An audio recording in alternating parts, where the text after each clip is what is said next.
Hello, welcome to my kitchen. It's fall, y'all, and I am so excited. This is my favorite time of the year, and it's not because of the pumpkin spice, it's because of the fall festivals. The Peanut Festival is coming to town next month, and that is a big deal here in the Wiregrass. We wait for it all year long. And one of the things that the Peanut Festival brings with it is all of that delicious fair foods. We love a good funnel cake and have been known to stand in line for much longer than we would like to admit. I made this at our cabin one time. I thought, I'm gonna go make a funnel cake.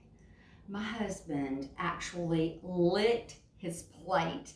He liked it that much, and I thought, I need to make this man of mine more funnel cakes. So that's exactly what I'm doing today.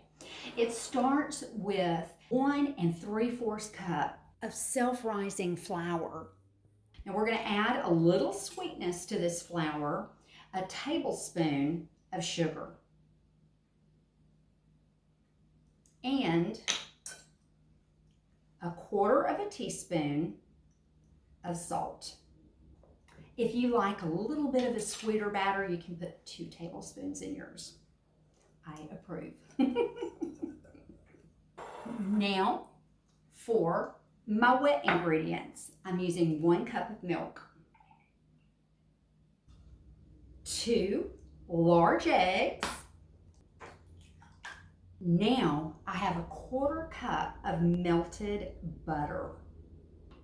And last, a teaspoon of vanilla. I grabbed the clear vanilla. That's okay, tastes the same. And I'm just gonna mix all of this together. And now I'm gonna bring back my dry. I'm going to make just a nice little well in the bottom, and the wet is going in to the dry all at one time. Now I'm just going to mix this all together. That already smells so good. Just want to make sure that there's no lumps in your batter. And this looks perfect.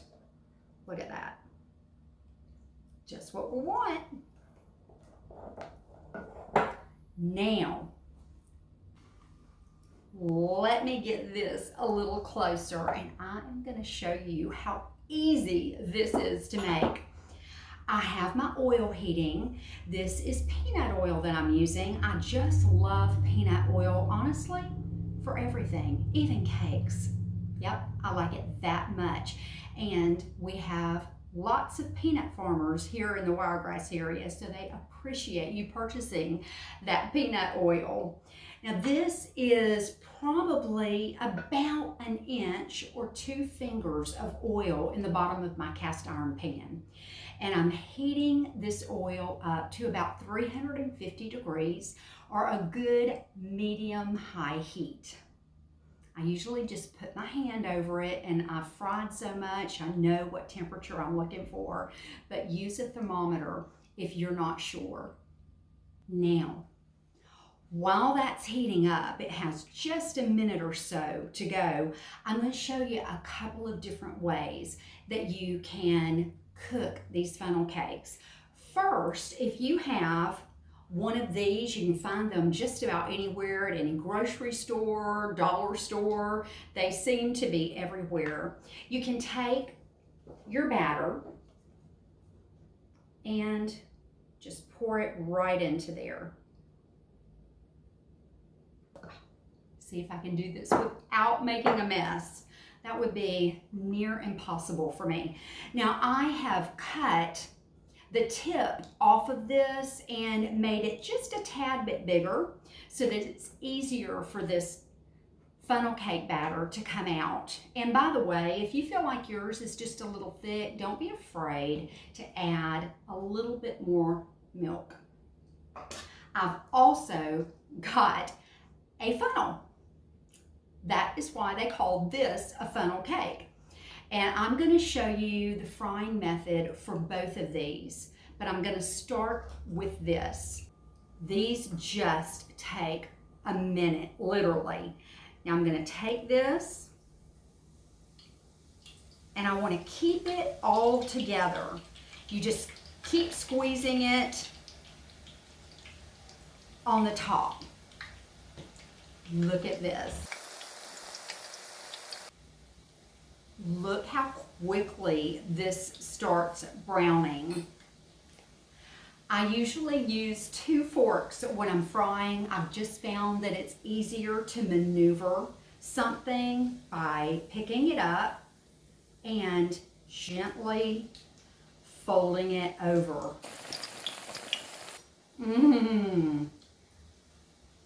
I have a feeling I'll see my husband licking his plate again.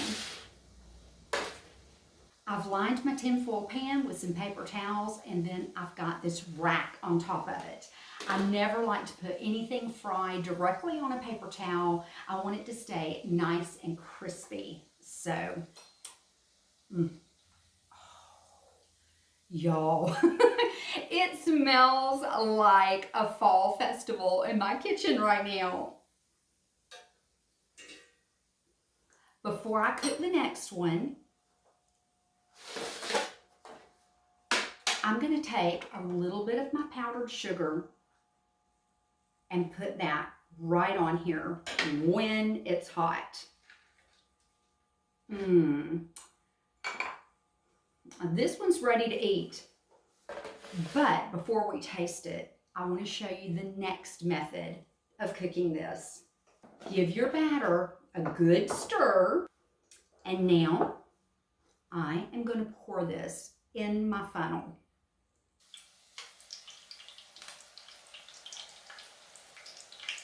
Look at this. Wow. Flip. You know, I'm hard pressed. I'm not sure which one I like the best. Even though the first one is less trouble, you don't have to hold the funnel over your oil. This one looks so much thicker and puffier. I think this is ready to come out. Y'all, this didn't take even a minute to cook. Now, let me get some powdered sugar on this one. Can add a little bit of cinnamon to this. We just like the powdered sugar.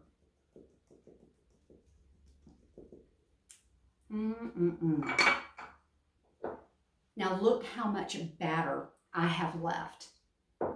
This makes probably 6 to 8 funnel cakes.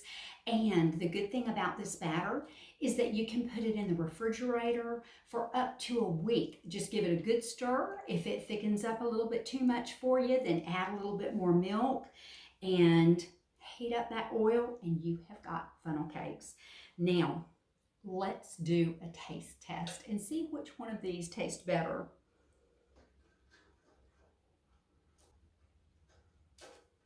Look at this.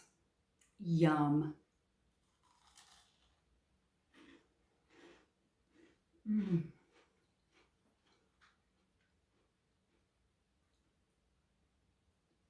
Every time I have one of these, I'm reminded of why we stand in line so long to get them. They're perfectly crispy and just moist on the inside, sweet, not too sweet with the batter. Oh my goodness.